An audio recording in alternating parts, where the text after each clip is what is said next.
Готови ли сме за супер рали Варна? Ами отговорът е да. Първото по рода си състезание. Пилотите вече са тук, инсталирани са в своите шатри боксове. Последни проверки от механици. Най-важно, облепване на автомобилите с необходимите етикети. Тук е с машина в отворен вариант. Изглежда лудо този автомобил. Ами да ви покажа част от атмосферата. Тя винаги е една и съща на ралита. Всички са струпани около автомобилите. Тук има и щанд, нормално. Една голяма част от машините са тук. Тук по цялата дължина на булевард Левски до кръстовището са само и само автомобили. Мисълта ми беше, че облепва с необходимите рекламни материали това, което се изиска от организаторите. Първото по рода си супер рали, което включва участници от различни видове автомобилни дисциплини, и затворен маршрут, и планинско рали, и нормално рали.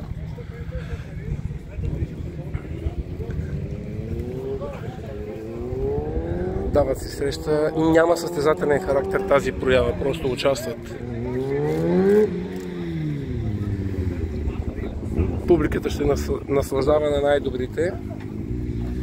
Просто има участие, понеже е първо по рода си, нещо като супер специална отсечка, супер специален етап, това е идеята. Но наистина тук са най-добрите български пилоти. Целият булевард Васил Левски ще бъде затворен днес поне до 16.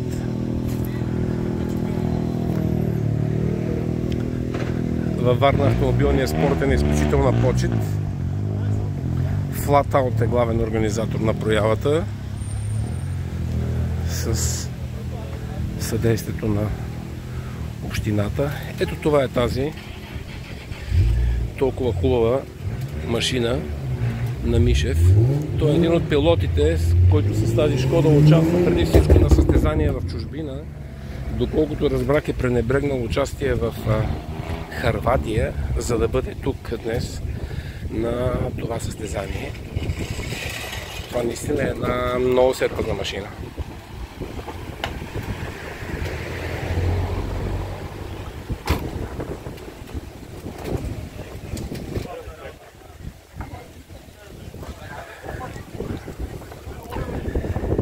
Ето го е екипа на Сорилов.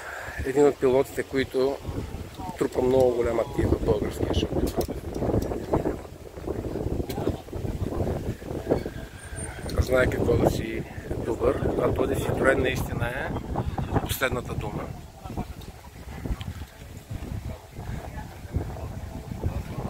Просто отлична машина и отлично подготвена с много сериозен екип. Ето го и Сорил, виждате го отзад.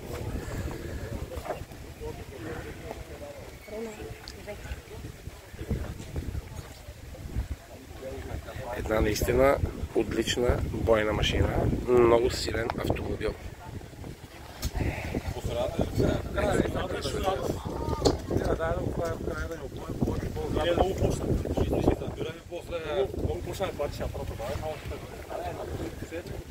Ще се опитаме да видим дали ще ни каже нещо.